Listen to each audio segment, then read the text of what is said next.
24 ते 30 नोव्हेंबर 2025चे मेष राशीचे साप्ताहिक राशीफल.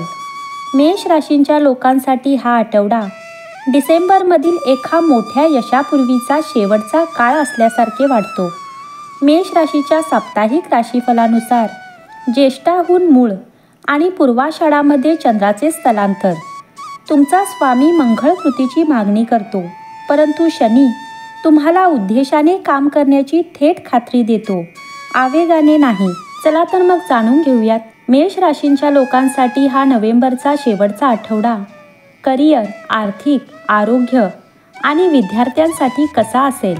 करिअरच्या बाबतीत हा आठवडा पाहिला असता या आठवड्याच्या मध्यात करिअरची स्पष्टता सुधारते. कोणत्या प्रकल्पामुळे तुम्हाला थकवा येतो आणि कोणत्या प्रकल्पामुळे तुम्हाला फायदा मिळतो हे तुम्ही ओळखता. 27 ते 28 तारखेच्या सुमारास एक मोठी जबाबदारी किंवा नवीन संधी उदयास येईल. नेतृत्व मजबूत होईल आणि कोणीतरी प्रभावशाली व्यक्ती शांतपणे तुमच्या क्षमतेचे मूल्यांकन करू शकेल. चंद्राचे विविध संक्रमण तुमच्या भावना व महत्त्वाकांक्षेची विविध अनुभव आणतील. प्रमुख ग्रहांच्या हालचाली तुमच्या वाढीस पाठिंबा देतील. हा आठवडा प्रकल्प, प्रगती आणि आंतरिक स्पष्टतेच्या संधी घेऊन येतो. लक्ष केंद्रित करा आणि तुमच्या अंतर्ज्ञानावर विश्वास ठेवा. या आठवड्यात विविध चंद्र संक्रमणाच्या आरोग्यावर स्पष्ट परिणाम होईल.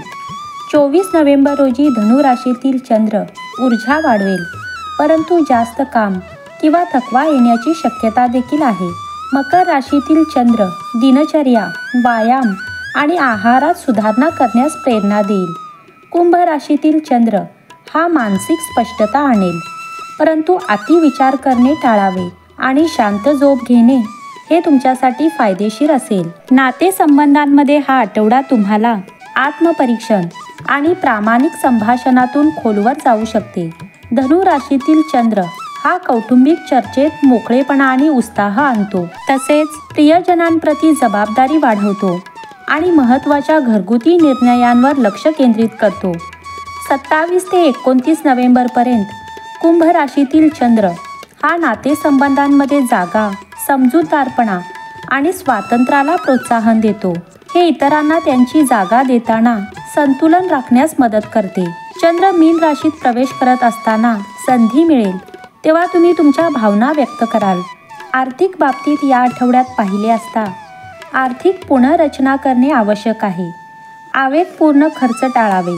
जुनी थकबाकी भरल्याने दिलासा मिळेल. 29 तारखेच्या आसपास उत्पन्नाचा एक नवीन विचार येऊ शकतो. तुमच्या मेष राशीच्या साप्ताहिक राशीला जलद विजयापेक्षा दीर्घकालीन नियोजनाची पसंती अधिक आहे. शिक्षणाच्या बाबतीत हा आठवडा पाहिला असता बौद्धिक प्रगतीचा वेग हा कायम राहील. 24 नोव्हेंबर रोजी धनु राशीतील चंद्र उत्सुकता आणि आत्मविश्वास वाढवेल, जो स्पर्धा परीक्षा किंवा साहसी उपक्रमांसाठी अनुकूल असेल. यानंतर मकर राशीतील चंद्र हा एकाग्रता आणि शिस्त वाढवतो, ज्यामुळे दीर्घकाळ अभ्यास करणे शक्य होईल. कुंभ राशीतील चंद्र हा संशोधन, तांत्रिक विषय आणि सर्जनशील अभ्यासात उपयुक्त ठरेल. मीन राशीतील चंद्र हा अंतर्ज्ञान वाढवतो, जो विशेषतः कला, लेखन किंवा आध्यात्मिक अभ्यासासाठी उपयुक्त आहे. बुध राशीच्या थेट हालचालीमुळे शैक्षणिक गोंधळ कमी होतो आणि समज सुधारते.